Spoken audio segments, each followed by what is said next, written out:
All right, let's open with a word of prayer. Father, we thank you for this opportunity to look at your scriptures and to share our thoughts with one another. We ask that you would grant us insight into the scriptures that we might grow in wisdom and benefit from this time in your word and in fellowship with each other. We ask this in Jesus' name. Amen. Amen.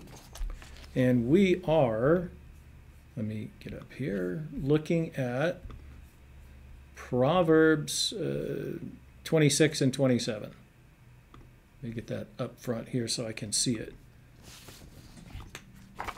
Just starting and going in. Proverbs 26, like snow in summer or rain in harvest, so honor is not fitting for a fool. Honoring a fool is just sort of an unnatural activity that makes things difficult for everyone. I'm not sure what the reference here is. I'm guessing that snow in summer is very unnatural, and rain at the harvest time gets the crops wet. You harvest them, it just messes everything up. And this also, when I read this, it made me think of that sort of policy that people complain about where everybody gets a ribbon. Oh, yes. And, there are situations where you want to encourage everybody, but you don't necessarily assign them honors. You don't want to say, oh, well, we're really sorry that he feels bad that he failed all of his medical exams and he never showed up for anatomy and physiology, but let's honor him with a medical degree anyway. No. Yeah, giving honor to a fool is, think of celebrities. Right? They wind up becoming role models in things where they have little experience and no proven ability to excel. So that I think is what this proverb is talking about. Be careful of giving honor to a fool. Let's go back here. Like a sparrow in its flitting, like a swallow in its flying, an undeserved curse goes nowhere. And this is another way of saying that groundless curses really don't land.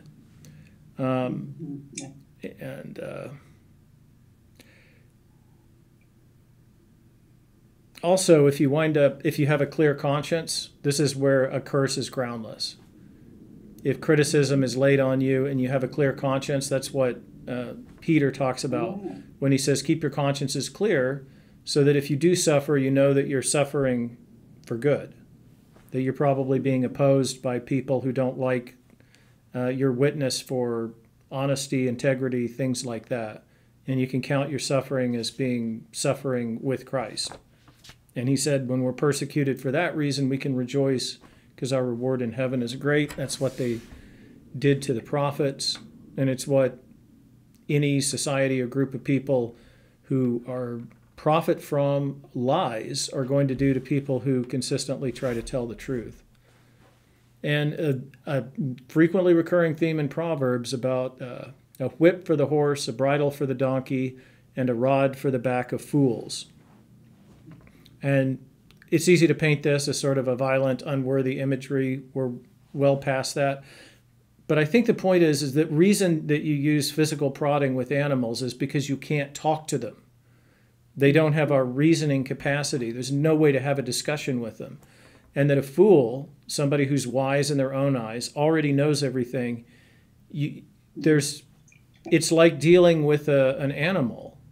It's not to say that they are animals, but you wind up in a horrible position where somebody who will not listen, cannot be reasoned with, is ultimately only restrained by the threat of consequences. That's how laws work.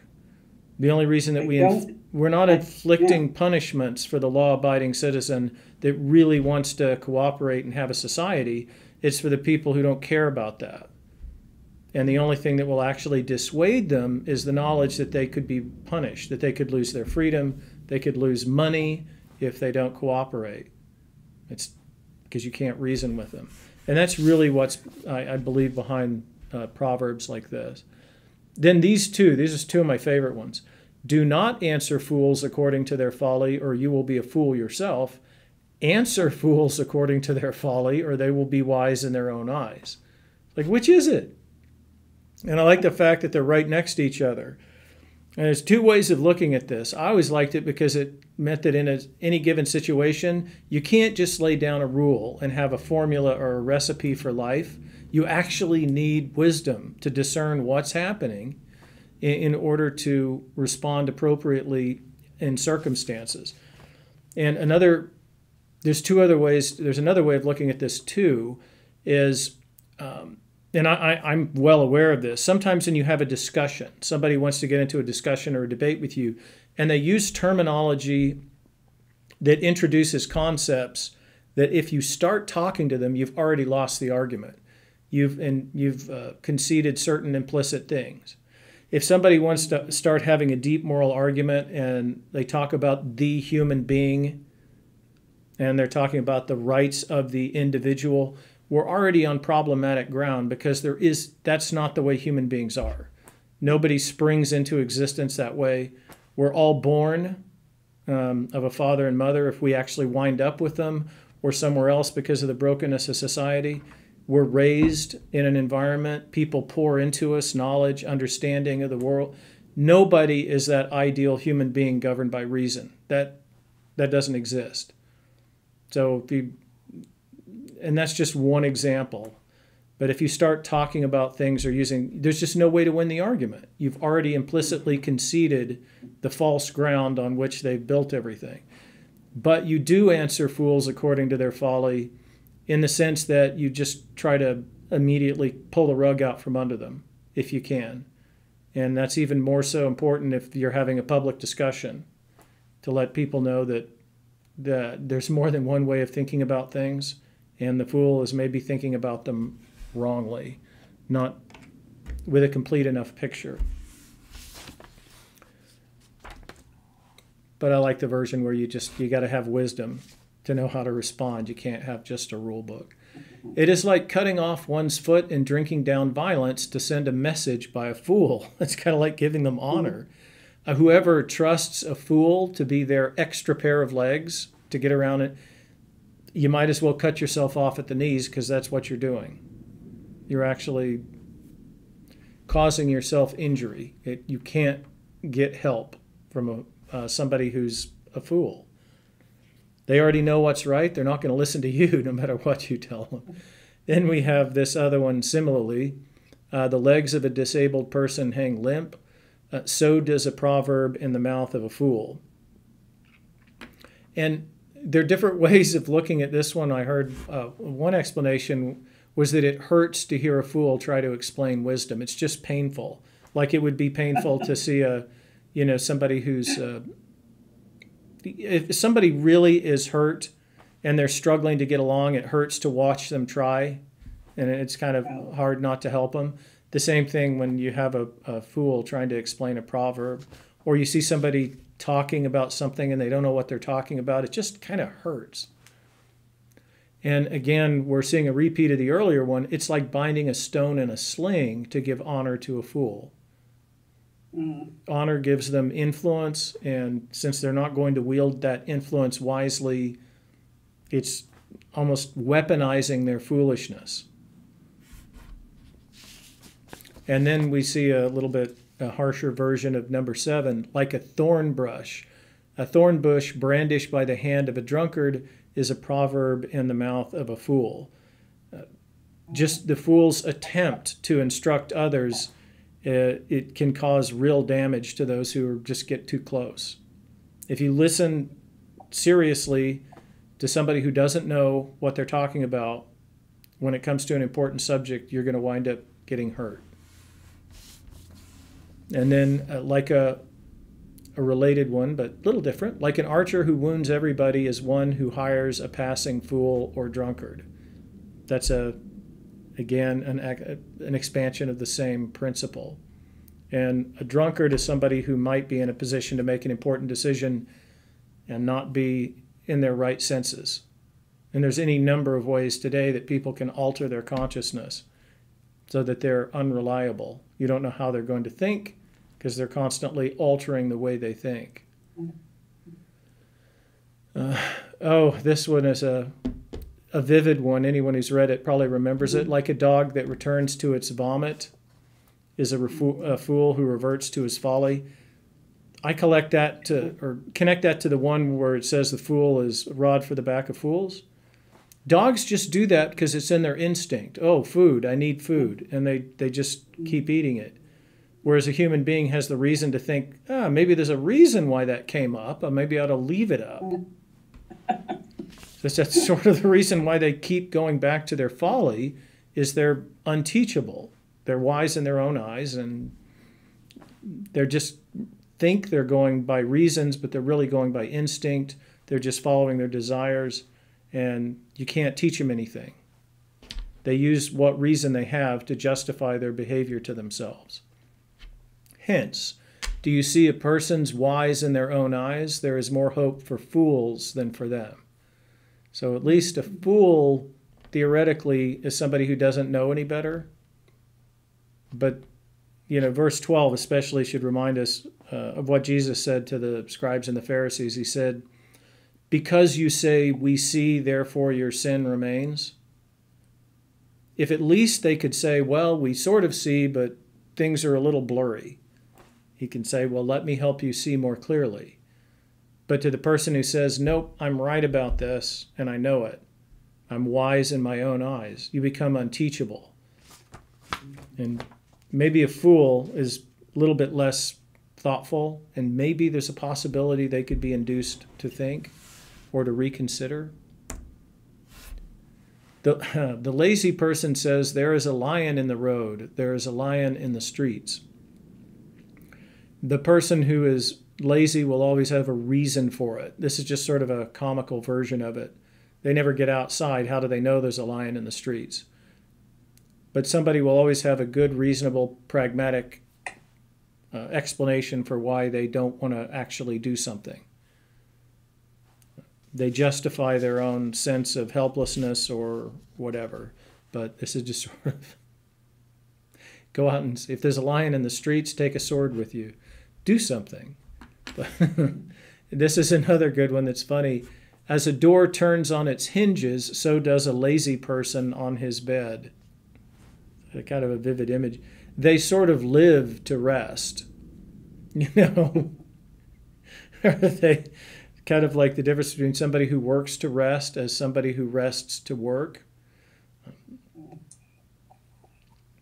They're like, and the funny thing about this proverb is it likens them to the doors that the actual useful person or busy person goes out through. But they're just part of it, just like turning on the hinges. And that was something I mentioned last week. Resting to work rather than working to rest. Like eating to live rather than living to eat. It's the idea of having as a fundamental notion of life the desire to be fruitful, to accomplish something, to do something, rather than just get out there and get it done as quickly as possible so I can get back to my video games or the sports on TV or my TV show. That's a kind of a sad way to live. And it usually turns out that when the time comes for people to retire or change their life, if they have been working to rest, suddenly they don't have anything to do and they can fade really quickly. Right. And that could be from just that simple misunderstanding of working to rest rather than resting to work. Even more comical, the lazy person buries a hand in the dish and is too tired to bring it back to the mouth. Like what they need is right there in front of them, but they're just it's in their hands, but they won't lift it to their mouths. What jumped into my mind when I thought of this was this book of Proverbs. It's easy to just kind of read through them and say, yeah, okay, I read through that chapter, let me go on to the next chapter in my Bible reading. But not taking time to actually sort of put it into your mouth and chew it over and maybe get some nourishment, think it through. What does it mean? What are the ways in which my hand might be buried in the dish where I'm not following through and getting the full benefit of something? That's a lazy person. And then the lazy person is wiser in self-esteem than 7 who can answer discreetly or well. And maybe this means that the lazy person or the sluggard can give, he thinks, better reasons for his sluggardliness than 7 wise people who are actually giving sensible answers to real questions. So again, they've got good reasons for being a sluggard, and they value themselves for their sluggardliness. Like they compliment themselves on having gotten out of work without even asking, well, did the work need to be done? Were people counting on you? No, but I was smart. I got out of it. Okay. This is where we have the proverb of taking a wolf by the ears. Like somebody who takes a passing dog by the ears is one who meddles in the quarrel of another. 2 aspects there. You can kind of touch your own dog by the ears. Some of them are a little sensitive about it. But try to touch the ears of a dog who doesn't know you, and not a good thing. And there's that element. When you don't know what you're getting into, you run the risk of getting your head bitten off. And as police officers will report, meddling in domestic abuse, when they have to answer those calls, those are really volatile situations. But even more generally is just picking up quarrels that aren't yours. Why would you do it? Picking sides in something you're not involved with. But these days, everybody wants to have an opinion about everything, even when it's happening far away, and there's no way of knowing that you're actually learning what's going on. They still want to get stirred up and have feelings about it. That's could wind up biting you in the end. Here we have 2 that are kind of paired together. Like a maniac who shoots deadly firebrands and arrows, so is one who deceives a neighbor and says, I am only joking. I don't know whether I read this before or afterward. After I realized I've never liked practical jokes. Yeah. Especially the one, you're deceiving somebody. That's not a good thing to do. And it made me think of the difference between older shows that I thought were kind of amusing, like Candid Camera, where they would just set up an absurd situation to see how people would respond, as opposed to the newer shows, like MTV had one called Punk'd with Ashton Kutcher, and it seemed that almost every trick on somebody, they do something like impersonate federal agents and say we've come because of unpaid taxes to seize your house, and give them nightmare scenarios and then later say, I was only joking. That just seemed so horrible. Can't say anything funny about that. And this could also refer to the sort of person that lashes out and then they try to pretend that it's a joke, but you realize that what happened is the mask fell and that on the inside they're actually seething with resentment. And that's their default position most of the time, is to get very angry at other people, to constantly be pointing fingers at the world. And the mask slips and they try to put it up again and say, ha, ha, ha, I was only joking. And then a couple of more here about quarrelsome people. For lack of wood, the fire goes out, and where there is no whisper, quarreling ceases. The whisper here is somebody who sows discord privately and fuels the fire behind the scenes. And, if you can find that person and kind of get them out of the group, or at least just not listen to them. But we're going to come up more on these ideas of these sort of gossipy morsels. But think of the whisperer. As charcoal is to hot embers and wood to fire, so is a quarrelsome person for kindling strife. Yeah, you can't, whispers and quarrelsome dispositions, they just kind of destroy communities, and they're the opposite of being peacemakers, which is Jesus said in the Beatitude, those are the people who will be called children of God. And here's the warning. The words of a whisperer are like delicious morsels. They go down into the inner parts of the body. There's something in us that if there's something bad going on, we sort of want to hear it, but you can't unhear gossip. It goes down and then there it is. And it can pollute the still, deep waters of the inner soul. And even more fundamentally, whenever we take unsubstantiated negative reports, it treats us, it gets us into the habit of suspecting the worst when we don't actually have solid evidence. And it could be the root bed of paranoia. You're constantly thinking that something awful is happening behind the scenes, that there's something people aren't telling you. Probably true, but are we going to come to a point where we're just going to say, I won't live in that world. I don't want to be a part of it, of the whispering, the quarrelsomeness, the backbiting, the suspicions. I'm going to try to operate in the open. If something bothers me, I'll bring it to the person, and we'll do this in the open, in the light. And because you wind up in one of two worlds, where that's just a front, and you're constantly thinking there's a whole bunch of bad stuff, and you're living in a secret world of trouble and turmoil. Or you say, well, I'm going to live in the world where people say what they mean, and stick to that. And like the glaze covering an earthen vessel are smooth lips with an evil heart. Again, cautioning us against nice speech where we suspect that's not really real. It's a false front. An enemy dissembles in speaking while harboring deceit within. That's probably just, we may not think of it that way, but somebody who doesn't speak the truth is an enemy. A dissembler, a liar is our enemy. Is. And as far as the glaze covering the earthen vessel and smooth lips, are smooth lips with an evil heart. Was that an old Southern expression? Oh, bless their heart. And they'll share something that's terrible that's happening in somebody's life, or bless their heart, this is happening, they're struggling, they're married. The best way to handle that, I think, is, because some people may be doing it out of habit, it doesn't mean that they're whisperers, is to say, oh, well, let's stop right now and pray for so-and-so. Mm-hmm. Think positive, yeah.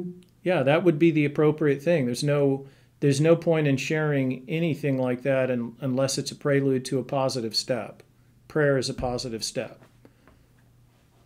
So that will, I think, would quickly weed out the people that are the whisperers, backbiters, the people that are just interested in causing turmoil. If every time they try to speak to you in that way, they realize you're about to actually have to bring them before God to ask good for that person.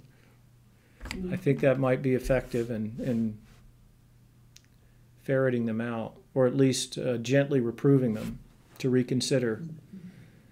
When an enemy speaks graciously, do not believe it, for there are 7 abominations concealed within. How do you know an enemy? Well, always judge a tree by its fruit. That's the advice we were given. People can have a lot of gracious words. Do they have gracious actions? Just don't believe them, no matter what they say or how pleasant it would be. If the fruit of their tree is not good fruit, be careful. Though hatred is covered with guile, the enemy's wickedness will be exposed in the assembly. Jesus put that simply, nothing is hidden that will not be revealed. So unless you have a direct responsibility to deal with a situation you become aware of, just wait for the Lord. Don't be tempted to become an evil speaker yourself. And the classic example of not quite knowing what to do is if you've had a business transaction with somebody and they've cheated you, and then you know your friend is considering doing business with them. So it's not always obvious, kind of like speaking to a fool according to their foolishness or not doing it. Whoever digs a pit will fall into it, and a stone will come back on the one who starts it rolling. The blind leading the blind both go into the ditch. That's the advice why sometimes it's good just to wait and not try to take matters into your own hands if you're not directly responsible. Vengeance is mine, saith the Lord. Leave room for wrath, which is a fancy way of saying let God take care of it. I'll take care of it. Not very popular these days, I don't think. And that's very different than closing your eyes to it. A lying tongue hates its victims, and a flattering mouth works ruin. Again, liars are enemies, and false praise can be like that smooth morsel that goes down. And if somebody praises us falsely, then we could become like the fool who has been given honor. We think better of ourselves than we ought, and we wind up getting into trouble. Everybody tells us we know everything. We might actually start to believe it.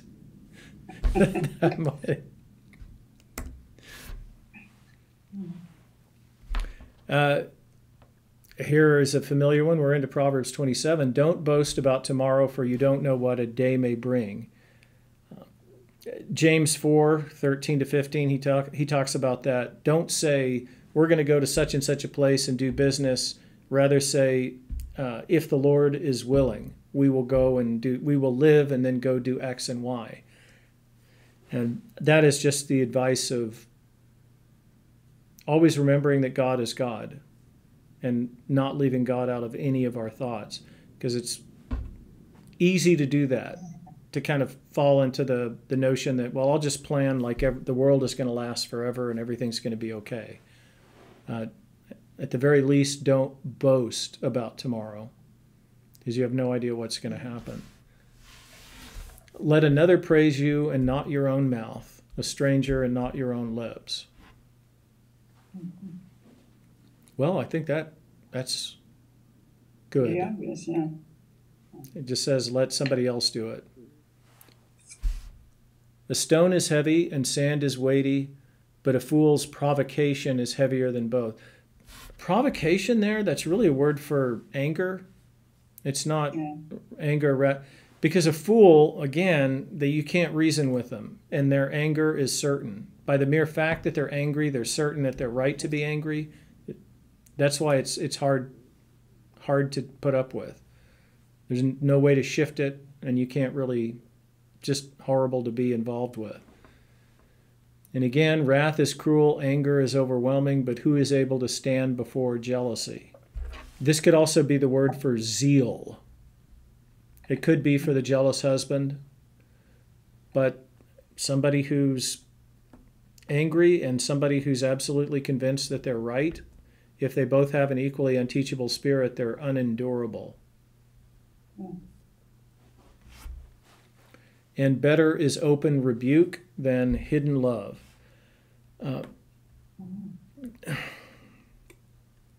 This is not love as withheld rebuke. That's not good. We're actually commanded to speak the truth in love if we think that somebody's off course. And we're not doing that to beat them up. We're doing that because out of genuine concern for them.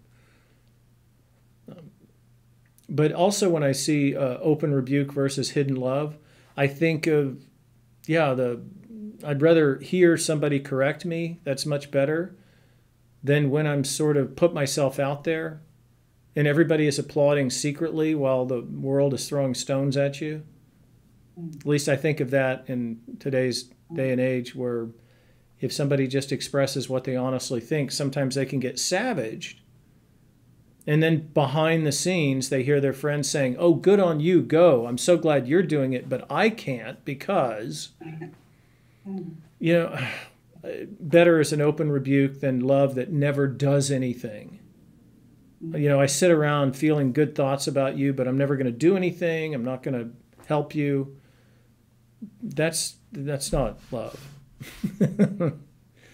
Well meant are the wounds a friend inflicts, but profuse are the kisses of an enemy. Judas Iscariot being the primary example. Hey, come on.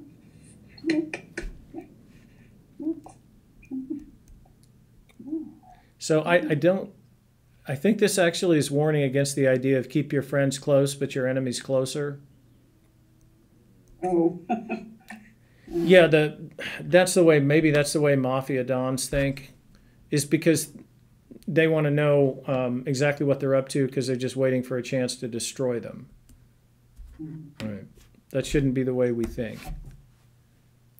The sated appetite spurns honey, but to a ravenous appetite, even the bitter is sweet. I kind of like that one. This would apply to wisdom. The know-it-all won't lift his hand to the mouth. He's sated. Even he's got his hand in the bowl. The learning opportunity's right in front of him, but I'm stuffed. I know everything. But the person who's hungry to learn, even they're able to learn the hard lessons, and they're able to hear hard words. And there's another application of that too. It's one of the reasons why I try to avoid reading the news. Is everybody has an appetite, a natural appetite to do something beautiful, good, honorable, just, and true.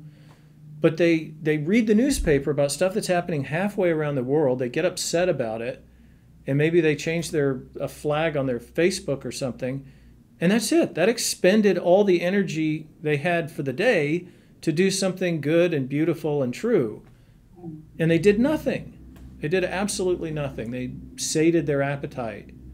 So it doesn't matter how good of an opportunity comes to them, they've emotionally exhausted themselves. You can even do that watching a movie. Here's a movie about an oppressed group. I saw the whole movie. I saw all the awfulness. I felt so deeply. Oh, isn't it nice to know I'm a caring person? But all that energy gone. It didn't accomplish anything. Like a bird that strays from its nest is one who strays from home. This isn't just birds flying to and fro, but this is the idea of keeping your efforts where they can actually have an effect. And that can be particularly frustrating when you when you think that people are so concerned about what's happening at the highest level of government, and they have no idea who they just elected to the school board or the city commissioner or any other position. They're just not looking at what's happening in their own neighborhood. They're flying way away from their own nest, their own home, their immediate area of concern in whatever place in the world God has put them, where they happen to be. Perfume and incense make the heart glad, but the soul is torn by trouble. That seems like a pretty obvious point. The perfume and incense, I think, is referring to, this is pre-deodorant times. So if you have incense burning, this is supposedly, this is a social occasion. And especially for the people of Israel, there would be particular kinds of incense and a unique kind of incense that would only be burned in the temple. So whenever they had that smell, it would bring up all the positive associations. Sort of like the smell of pecan pie, for me, still always makes me think of Christmas and Thanksgiving. That's when we'd have them. So it's at least it's alluding to that, and it may be referring to the difference between deep and surface friendship. This is kind of a weird one to translate, the second half of it. But I like it. Do not forsake your friend or the friend of your parent. This is another thing about straying from the nest. Do not go to the house of your kindred in the day of your calamity. Better is a neighbor who is nearby than kindred who are far away. And that is kind of interesting. If you have a family friend or somebody who's been a friend of the family for many years, cherish them. And it's also pointing to the fact that even though we have natural affection and we have strong ties of kinship, that has its limits. And in fact, the moral friendship, the one that freely comes about by people who are united in spirit, is actually a higher, stronger form of friendship than the one that is through family. Better is a neighbor who is nearby than kindred who are far away. That doesn't have to be just in space. They can also be in spirit. Right. So the person who basically, to maintain loyalty to their family, cuts themselves off from all kindred spirits may not be doing the best thing. And ultimately, when Jesus said, whoever loves father and mother more than me, who is my mother, brother, and sister? Those who do the will of my Father in heaven. That's kind of touching on that. Be wise, my child, and make my heart glad, so that I may answer whoever reproaches me. It's almost like the parent saying, everybody else is saying sometimes the apple doesn't fall far from the tree. I would like to rejoice in that. Yeah. Yeah. Whoever reproaches me, I can point to you as proof that I'm not a loser. But this kind of falls back on the basic idea of the motive for teaching children wisdom, so that my heart may rejoice. And that's also behind the idea of discipline that's been coming through the Proverbs, is that the parents don't do this just so their friends won't embarrass them or they won't embarrass the family, but they actually want to see their children have prosperous, happy, good lives. They're not. It's not a selfish motivation. So the Proverbs are trying to remind them, the parents, don't do this for yourself. Don't have a trophy child. They're not trophies. The clever see danger and hide, but the simple go on and suffer for it. When I read this, we've seen this before, but it made me think, leave the party early. That whole one. When you see that everybody is practicing some restraint, everybody has 1 or 2 drinks as a social lubricant. When it starts crossing over into 3 or 4, the wise see that it's time to go home and get some sleep. But the simple go on and suffer for it. So be aware of your circumstances. Take the garment of one who has given surety for a stranger. Seize the pledge given as surety for foreigners. This is a repeat from earlier on, and there I interpreted it as meaning it's not always a kindness to shield people from the consequences of their foolishness. And that's something you're not supposed to generally do, is get yourself in pledge to someone else, or be surety for someone else, to vouch for someone. That's not something that you can do. I can't guarantee anyone else, and it's a bad thing. And even more generally, is you can ask any banker, when somebody asks you to co-sign a loan, just say no, because the chances are the bank said no to the loan because you won't be able to pay it back. It's not just that they want to make money and don't want to lose money. It's that maybe they actually don't want to put you into bankruptcy, and I certainly don't want to destroy a friendship either. Help is not always help. In cases of self-destructive behavior, psychologists call this enabling. So this is not just a cruel proverb. That's the way wisdom is sometimes. We also have the concept of tough love. This one I like. Whoever blesses a neighbor with a loud voice, rising early in the morning, it will be counted as cursing. Yeah, they're not fooling anybody. Sort of like trying to think of a good example. People behind me have a rooster. They do? Okay. The rooster doesn't know any better. That's right. But man, he is happy to announce the morning. When a human being does that, they're not fooling anybody. The guess, too, on this was that somebody who comes profusely blessing you in the morning, they're trying to get something out of you. Otherwise, they'd show some consideration. The blessing is phony.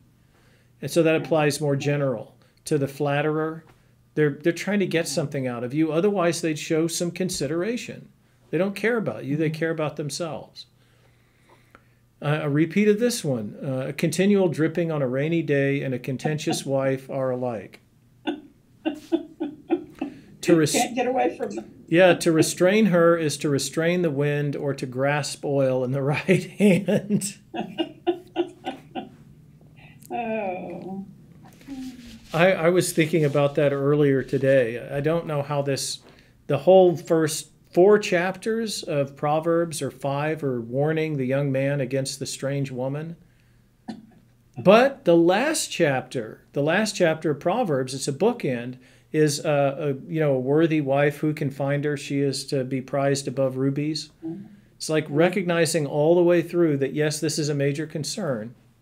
And I don't know how it strikes women when they first read it, but when I read it, it's just seemed to be saying, hey, look, this is a weakness that you have. You need to take responsibility for it. Don't project it on women. Don't make them wrap up like mummies. It's not their problem. I also noticed that Proverbs doesn't talk about beauty at all, the way that, say, the Song of Songs does. But it's like you need to get a handle on this, and the best way to do it doesn't use the language that we would from the New Testament or even from the Old Testament, is you love God with your heart and your mind, and you learn wisdom to walk in his ways so that you can't get derailed by this. I just find that I don't think that's a coincidence that these are peppered all the way through. That is generally the two things that the young man is looking to do, is to make a place in the world and to find a wife. Right now we've kind of gone so far that they might just be looking for a hookup, but that's the way I read it, and that's the way all this hits me. And it also has behind it the presumption that the wife is going to be a wife. And you're going to have to put up with her because she is your wife. There's no image of beating her down or doing any of that, trying to reason with her. You're not going to be able to. You're going to be stuck with it. And it doesn't even admit of the sort of easy divorces that had become popular in Jesus' time. Why would you give this caution if you could just simply say, I divorce you 3 times, and off she goes? So if you come to the Proverbs with the idea that you're going to find an oppressive male patriarchy, I guess you can find it, but I don't really see it. This is basically saying you still got to take care of her and treat her well, and there's nothing you can do. If you get a wife who's constantly unhappy, you're going to be unhappy with her. And again, I mentioned there was no speaking of beauty. When it praises a worthy wife at the end, not a word whether she was beautiful like Rachel or she had weak eyes like Leah. That didn't even come up at all. Iron sharpens iron, and one person sharpens the wits of another. That says friend. The reason it's just one person sharpening the wits, it really means sharpen the face. And that's how you appear in public. It's saying it improves your conduct. It improves your conversation, your way of acting in the world. And that's what one friend does for another. And I like that, the idea of iron sharpening iron. That's what friends do. We help each other. That's right. Anyone who tends a fig tree will eat its fruit, and anyone who takes care of a master will be honored. It's in 2 Timothy that Paul is writing. He says in 2:6, it is the farmer who works who ought to have the first share of the crops. And he's giving him general advice. He also tells him no one who joins the military gets involved in worldly affairs. He wants to please the person who recruited him. But what he's saying to Timothy is you get out there and you work for the fruit that lasts, sowing the seeds of righteousness, sowing in peace, and a harvest of righteousness waits for those who sow it in peace, etc., etc. It's just remember that you will reap what you sow, and how you sow also matters. So tend to the things that matter so that you actually get true fruit in the long run. And we also know that when we're thinking about masters or kings, we should think about the King of all kings and the Lord of lords. And this is an interesting one. Number 19, just as water reflects the face, so one human heart reflects another. 2 Corinthians 3:18 says, and all of us with unveiled faces, seeing the glory of the Lord as though reflected in a mirror, are being transformed into the same image from one degree of glory to another, for this comes from the Spirit, the Lord, or the Lord, the Spirit. This is the idea when we speak the truth to each other. What we should be doing is reflecting the image of God, the glory of God, and that's how we sharpen each other. as Christ is revealed to us through one another. It's very rare that somebody's going to have a Damascus Road experience. And so I just think that's a beautiful proverb. One human heart reflects another. We have that effect on each other. Sheol and Abaddon, that's the abyss, are never satisfied, and human eyes are never satisfied. That can pretty much encompass the lust of the flesh, the desire of the eyes, and the pride of life. Because basically what you see out there that you can get, if you follow your appetite, just like the grave that it'll take you to that's never satisfied. It's just constantly going to be going. So be careful of letting your desires be pulled out like that. The crucible is for silver and the furnace is for gold, so a person is tested by being praised. Normally we think we're tested when we're going up against hard times, but can we actually endure praise? Honor and praise test and refine us. And as we learned earlier, unearned honor can make us into even worse fools, dangerous fools. That's interesting. To always think of praise as a test. It doesn't mean we can't receive it, but we should view it as a test and not just gobble it down. And the reason is, it's interesting that praise again is connected with the fool. Crush a fool in a mortar with a pestle along with crushed grain, but the folly will not be driven out. That's just a proverbial way of saying that it's second nature. It's so deep down. It's not something that can easily be sifted out. And then we have one final concluding passage. It all goes together. It's kind of a pastoral imagery. Know well the condition of your flocks and give attention to your herds, for riches do not last forever, nor a crown for all generations. Wealth and honor. That's what a crown is, human honor. When the grass is gone and new growth appears, and the herbage of the mountains is gathered, the lambs will provide your clothing, and the goats the price of a field.